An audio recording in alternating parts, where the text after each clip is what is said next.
Alors, aujourd'hui, on se plonge dans une situation fascinante, vraiment au cœur de la Coupe d'Afrique des Nations 2025. On va parler d'un seul joueur, Iliman Ndiaye, qui porte sur ses épaules une pression, mais immense. L'idée, c'est qu'il doit, à lui, tout seul, réinventer le jeu offensif du Sénégal. Et pour décortiquer ce pari un peu fou, on s'appuie sur une analyse très fraîche du site wisport.com, parue ce matin même. Notre objectif, c'est simple. On va essayer de comprendre ensemble comment le destin d'une équipe favorite peut reposer sur un seul homme. C'est exactement le genre de situation qui peut faire basculer tout un tournoi. Et là, on ne parle pas juste d'un joueur. On parle de la vision d'un tout nouveau sélectionneur, Pape Thiaw, qui a tout misé sur lui.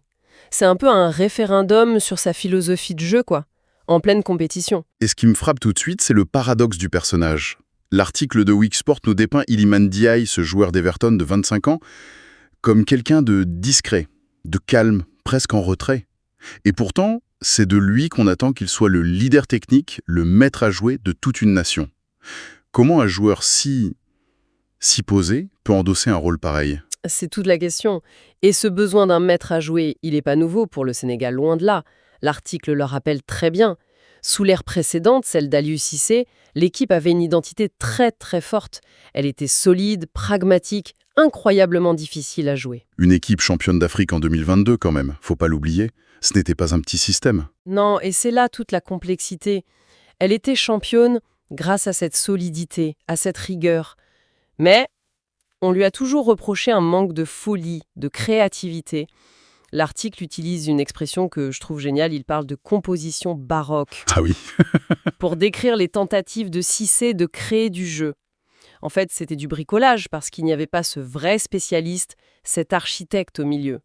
Le système était efficace, bien sûr, mais il avait atteint son plafond de verre, quoi.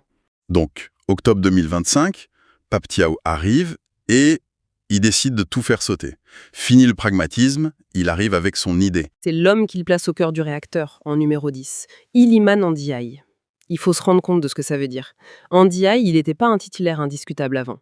Et là, d'un coup, Thiaw ne se contente pas de le mettre dans le 11. Il en fait la clé de voûte de tout son projet.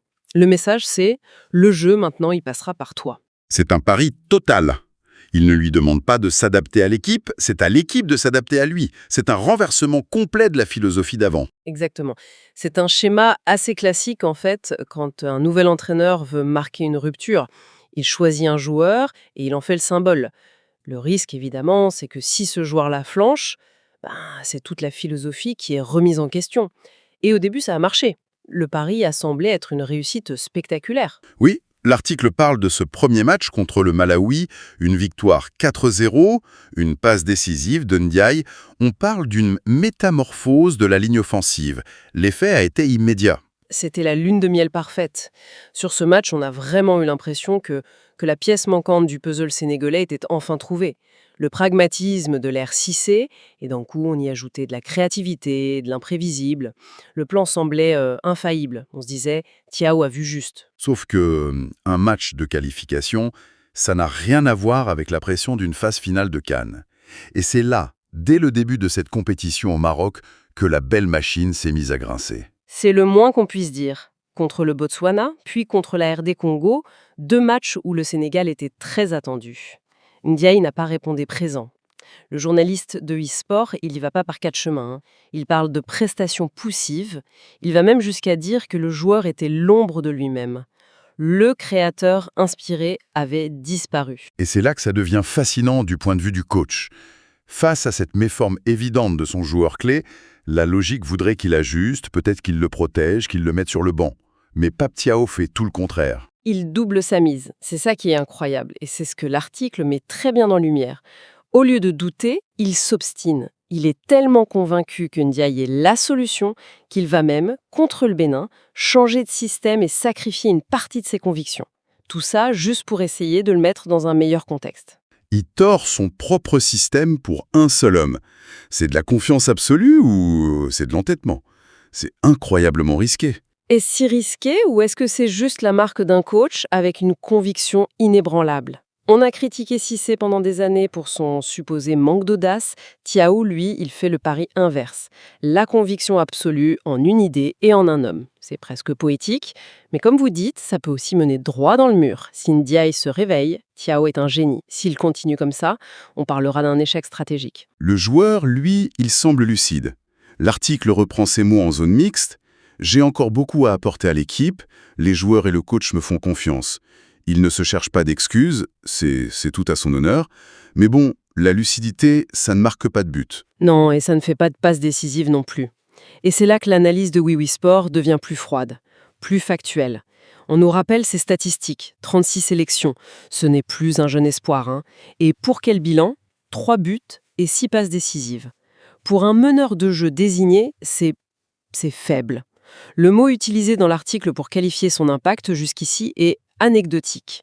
C'est un mot très dur, mais qui reflète bien l'écart entre le potentiel et la réalité statistique. C'est ça. On ne lui demande pas juste d'être un bon joueur, on lui demande d'être un joueur décisif. C'est ce que ces chiffres nous disent. Tout à fait. L'enjeu de cette CAN, pour lui, il est double. Il doit bien sûr aider le Sénégal, mais il doit aussi faire basculer sa propre histoire en sélection. Il doit passer du statut de joueur talentueux à celui de patron technique qui fait gagner. Il doit laisser une trace, et le temps presse. Ce qui nous amène à ce soir, c'est le moment de vérité. L'article ne projette directement sur le match coup près contre le Soudan. Le Sénégal entre dans la phase à élimination directe. Là, il n'y a plus de filet de sécurité. Le coup près tombe maintenant. Chaque match peut être le dernier. C'est dans ces moments qu'on voit les grands joueurs. Et l'info cruciale, c'est que Iliman Ndiaye, qui avait reçu un coup, est apte. Il devrait être titulaire. Le coach lui redonne sa confiance au moment le plus chaud. Le message est clair, le plan ne change pas.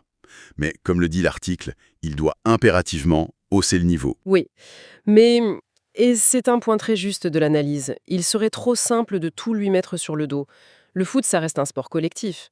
Un numéro 10, aussi génial soit-il, il ne peut rien faire si les joueurs autour ne lui proposent pas de solution, s'il n'y a pas d'appel. C'est une mécanique.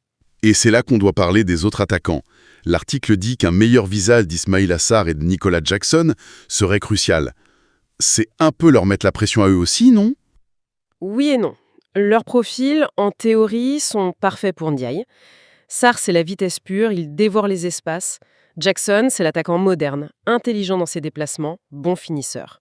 Sur le papier, ce sont les cibles idéales pour un passeur. Mais Mais le problème, c'est que ces joueurs-là ont été formatés pendant des années, sous Cissé, à un jeu beaucoup plus direct, plus vertical. On leur demandait de courir dans le dos de la défense, principalement.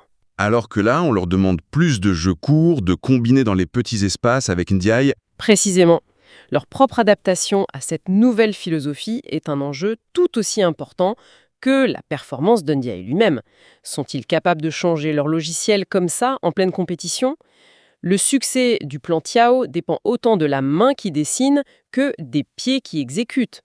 Surtout quand à côté vous avez un Sadio Mané que l'article décrit comme en jambes et inspiré. Ah oui, c'est un point crucial. On a un Mané qui est performant, mais est-ce qu'on ne risque pas de gâcher sa forme si la connexion avec les autres ne se fait pas? C'est tout le danger. Un Mané inspiré qui ne reçoit pas les bons ballons, c'est un Mané qui va devoir redescendre, s'épuiser à vouloir tout faire seul et finalement perdre en lucidité devant le but. Donc, la réussite de Ndiaye, c'est aussi la clé pour libérer Mané, pour le garder frais. Tout est lié. Quand on met toutes les pièces bout à bout, on voit bien qu'on dépasse le cadre d'un simple match de foot. On assiste à la confrontation entre la vision d'un coach, presque une utopie de jeu, et la réalité impitoyable du terrain. Et c'est aussi, comme vous le disiez au début, l'histoire de ce joueur introverti face au poids des attentes de tout un pays. Un pays qui attend son nouveau leader technique. C'est une charge psychologique phénoménale. En résumé donc, le décor est planté. Un joueur talentueux mais en plein doute, un coach qui a mis sa crédibilité en jeu et une compétition qui ne pardonne rien. L'article de Wisport nous montre bien que l'avenir du jeu sénégalais dans ce tournoi, il se joue autant dans les pieds que dans la tête d'Iliman Ndiaye. Absolument. Et cette concentration extrême sur le pari Ndiaye, ça soulève une dernière question. Une pensée qui va au-delà du texte, mais qui l'inspire directement. C'est-à-dire, qu'est-ce qui se passe si ça ne marche pas ce soir? Quel est le plan B? Toute l'analyse est centrée sur Ndiaye comme l'unique dépositaire de la créativité. Si cette stratégie échoue face au Soudan ou au tour suivant, Quelle est l'alternative pour Pape Thiaw? Est-ce que l'équipe a les ressources mentales et tactiques pour revenir à un claquement de doigts, à un jeu plus pragmatique, plus cissé? Ou est-ce qu'il y a un autre joueur, une autre formule cachée? Le véritable enjeu, c'est de savoir si le Sénégal n'a pas mis tous ses œufs dans le même panier. Et on va avoir un début de réponse dans quelques heures. C'est à la fois un pari magnifique et terriblement vertigineux.